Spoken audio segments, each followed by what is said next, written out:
Traffic enforcer, walang awang ginulungan ng driver ng isang SUV. Tinakbuhan matapos banggain at sagasaan pa ng SUV, ang isang security guard na nagmamando ng trapiko sa Mandaluyong City. Malinaw na nakunan ng mga dashcam ng mga sasakyang nakahinto sa trapiko ang buong pangyayari sa kalunos-lunos na insidente ng hit and run, ang pagbangga na nagmamaneho ng sasakyan sa traffic enforcer na napahiga sa kalsada. Ayon sa salaysay ni Ralph Centeno, driver ng katabing sasakyan ng nanagasang SUV, hindi nila akalain na sasagasaang tuluyan ang security guard. Pero imbis na tulungan, ginulungan pa siya ng driver na tinakasan ang responsibilidad.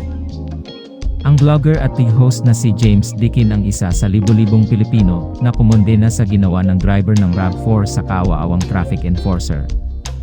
Isinugod sa ospital at under observation ang traffic officer dahil sa pinsalang tinamo nito sa katawan.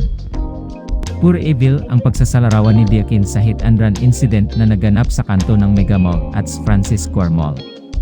How heartless can you be? Caption at tanong ni Dickin sa video na inilagay niya sa kanyang Instagram account. Galit din ang naging reaksyon ng mga nakapanood ng video gaya nina Derek Ramsey, Senator-elect Joey Ejercito, Rocco Nacino, Doug Kramer, Shintaro Valdez, at Abray Miles. Sa tulong ng mga nagmamalasakit na netizens, nakuha ang kumpletong plate number ng RAV4 na minamaneho ng tumakas na driver kaya inaasahang mabilis nang matutukoy ang kanyang pagkakakilanlan. Si Chris din ang naglabas ng mga larawan ng biktima na nakaratay na ngayon sa ospital. Pakikalat po ng madaling mahuli itong suspect ng hit and run. Our security from Raptor, ginagawa lang niya ang kanyang duty. Gustong tuluyan ang guard namin. Pakikalat po. Kung sino ka mang driver ng Toyota RAV4, pagbayaran mo ang ginawa mo sa tropa namin, sabi ni Chris.